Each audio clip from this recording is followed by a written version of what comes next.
السلام علیکم ورحمۃ اللہ۔ آج کی اس ویڈیو میں ہم آپ کو بتائیں گے کہ علی بھائی سے یہ احمد صاحب نے سوال کیا کہ دین کی خدمت کے لیے آپ خواتین کو انٹرویو کا موقع کیوں نہیں دیتے؟ تو علی بھائی کا جواب جاننے کے لیے ویڈیو کو پورا ضرور دیکھیے۔ ہاں جی، اس کی ریزن یہ ہے کہ اسلام میں جو سیکس ڈسپلن ہے نا، یہ بہت سخت ہے۔ اس حوالے سے صحابہ کرام علیہم رضوان کی مبارک زندگیوں میں آپ کو کوئی ایسی چیز نہیں ملے گی۔ رسول اللہ صلی اللہ علیہ وآلہ وسلم کی شخصیت ایک یونیک پرسنالٹی تھی۔ وہ امت کے باپ بھی تھے۔ النبی اولیٰ بالمؤمنین من انفسہم وازواجہ امہاتہم، نبی مومنین کی جانوں سے بڑھ کر ان پر حق رکھتے ہیں، اور نبی کی بیویاں امت کی مائیں ہیں۔ تو ان کا تو ہمارا ایک باپ اور اولاد والا رشتہ ہے روحانی اعتبار سے۔ جی۔ پھر نبی صلی اللہ علیہ وآلہ وسلم کے پاس جو نالج تھا، اللہ تعالیٰ کی وحی کی تائید حاصل تھی، وہ انہی کا خاصہ تھا۔ لیکن نبی صلی اللہ علیہ وآلہ وسلم کی وفات کے بعد امہات المومنین نے آپ صلی اللہ علیہ وآلہ وسلم کی آئلی زندگی کو ٹرانسفر کیا، تو وہ بھی پردے کے اندر، یعنی سیدہ عائشہ ماں ہونے کے باوجود قرآن کے حکم کے تحت ان کا پردہ ہے امتیوں سے، حتیٰ کہ سورۃ الاحزاب میں آیا کہ آپ نے پردے میں جو لین دین کرنا ہے، اس میں اپنی آواز بھی ایسی نہیں ہونی چاہیے کہ کسی کے دل میں کوئی روگ ہے تو وہ غلط طرف غلط انٹینشن کے ساتھ جائے۔ ظاہر ہے کہ وہ ایک سیکس تو بڑا پوٹنٹ جذبہ ہے، آپ کو پتہ ہے، تو یہ تو ایک آنرری رشتہ ہے نا، تو یہاں تو چانسز ہیں کہ کوئی ڈیویٹ کر جائے۔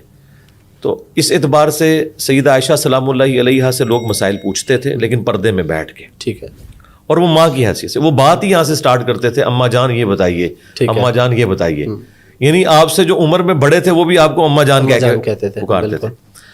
اس کے بعد یہ کوئی لیگیسی چلی نہیں آگے کہ تابعین نے کوئی درس لیے ہوں صحابیہ عورتوں سے یا تابعہ عورتوں سے، تبع تابعین نے درس لیے ہوں۔ اس لیے میں تو ڈاکٹر فرحت ہاشمی ایک بہت بڑی آج کے دور کی اسکالر ہیں، اور قرآن کے حوالے سے ان کی بہت بڑی خدمت ہے، تو میں تو اسٹوڈنٹس کو کبھی یہ ریکمینڈ نہیں کرتا، میل اسٹوڈنٹس کو، کہ وہ ان کے درس سنیں، کیونکہ ان کے جو بولنے کا انداز ہے نا، اس طرح کے انداز کے ساتھ آپ مرد کے ساتھ گفتگو نہیں کر سکتے، یعنی جسے ایک تھوڑا لچھے دار انداز، یہ میں ان کے لیے نہیں استعمال کر رہا، میں ذرا آسان اردو میں سمجھانا چاہ رہا ہوں۔ ٹھیک ہے، عورتوں کے لیے ان سے بیسٹ کوئی ٹیچر نہیں ہے، ٹھیک ہے، اور انہوں نے ریولوشن برپا کی ہے۔ میں اکثر کہتا ہوں کہ مولانا مودودی رحمہ اللہ کی دو زندہ کرامتیں ہیں ان کے جانے کے بعد، ایک ڈاکٹر اسرار صاحب رحمہ اللہ تعالی جو اپنی ویڈیوز میں ابھی بھی زندہ ہے، اور دوسری فرحت ہاشمی۔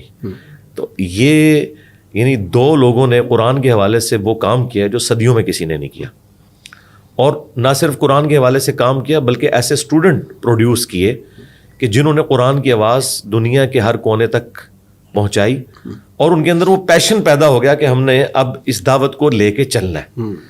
تو یہ جو آج کل علماء کا یہ والا سلسلہ شروع ہوا ہے نا جی، کہ جس میں یہ عورتوں کے ساتھ اس طریقے سے انٹریکشن کرتے ہیں، یہ انتہائی خطرناک ہے، اور میں یہ سمجھتا ہوں کہ یہ شیطان کا ایک بہت بڑا وار ہے علماء کو میلائن کرنے کے لیے۔ یہ آہستہ آہستہ وہ داخل ہوتا ہے نا۔ اب دیکھیں جامعہ ترمذی میں حدیث ہے، اور سنن نسائی الکبریٰ کے اندر موجود ہے، نبی علیہ السلام نے فرمایا کہ جہاں دو اجنبی مرد و عورت ہوتے ہیں، تیسرا ان میں شیطان ہوتا ہے۔ اچھا، اس میں کوئی کہہ سکتا ہے کہ یہ تو ایک بالکل کوئی ایکسٹریم لیول پہ کوئی علیحدہ ہو جائے، جہاں پہ ایک پبلک گیدرنگ ہے، اس میں فرق نہیں پڑتا، لیکن بہرحال جب آپ 1-to-1 انٹریکشن کر رہے ہوتے ہیں انٹرویو میں، اور آنکھوں کا بھی انٹریکشن ہوتا ہے، تو یہی وہ چیز ہے جس کو منع کیا گیا نا سورہ النور کے اندر، کہ پہلے مومن مردوں کو حکم دیا گیا ہے کہ انہیں حکم دو اے نبی علیہ السلام اپنی نگاہوں کو نیچا رکھیں، اور مومنہ عورتوں سے کہو کہ اپنی نگاہوں کو نیچا رکھیں۔ یعنی مرد و عورت جو ہیں یہ آپس میں اس طرح کا کوئی انٹریکشن نہیں کر سکتے نامحرم انٹرویو والا۔ اب دیکھیں، مجھے بتائیں سورہ نور کے ہوتے ہوئے میں کس طرح یہ لوگوں کو الاؤ کروں کہ وہ قرآن کی تعلیمات کے خلاف چلتے ہوئے یہ والا معاملہ کریں انٹریکشن کا اس اعتبار سے۔ تو میرا خیال ہے عورتوں میں ایسے یعنی ایسی اینکرز موجود ہیں جو ان کا اچھا انٹرویو کر سکتی ہیں، تو وہ کریں اور اچھے طریقے سے اپنی بات ان تک وہ پہنچائیں، بہت اچھی بات ہے۔ لیکن مردوں کے ساتھ جب انٹریکشن ہوگا نا جی، وہ پھر بقول خان صاحب کے خطرناک نہیں خطرے ناک ہو جائے گا، اور وہ بات پھر آگے یعنی ایک اس طریقے سے اس میں شیطان داخل ہوتا ہے کہ باقی لوگ پھر جو باتیں کرتے ہیں، اور پھر دل کا روگ جو ہے وہ بعض اوقات سامنے آنا شروع ہو جاتا ہے. ظاہر ہے شیطان تو ہر ایک بندے کے ساتھ اٹیچ ہے نا. بالکل. تو اس اعتبار سے آپ دیکھیں اسلام میں عورت کی آواز کا بھی مرد کے پوائنٹ آف ویو سے پردہ ہے. بخاری مسلم میں حدیث ہے اگر مرد امام بھول جائے گا تو مرد اسے سبحان اللہ کہہ کے غلطی پر مطلع کریں گے اور عورتیں سبحان اللہ نہیں کہیں گی, تصفیق, ہاتھ پہ ہاتھ ماریں گی. اب مجھے بتائیں سبحان اللہ کہنے کی بھی ممانعت ہے, اس میں بھی آواز کا بلند کرنا عورت کے لیے مردوں کی موجودگی کے اندر یہ منع ہے. تو آپ سیکس ڈسپلن کا اندازہ لگا سکتے ہیں. فرائڈ نے تو کچھ عرصہ پہلے ہمیں بتایا نا کہ سب سے امپورٹنٹ جذبہ سیکس کا ہے, لیکن اسلام نے تو بہت عرصہ پہلے کہہ دیا زین للناس حب الشہوات من النساء. اس میں کوئی عورتوں کی تذلیل نہیں ہے, ان کے لیے آنر ہے کہ عورت اللہ تعالیٰ نے ایک اٹریکٹ فل چیز بنائی ہے, اسی لیے اسے پردے کا, حجاب کا حکم دیا گیا, یہ اس کے لیے آنر ہے.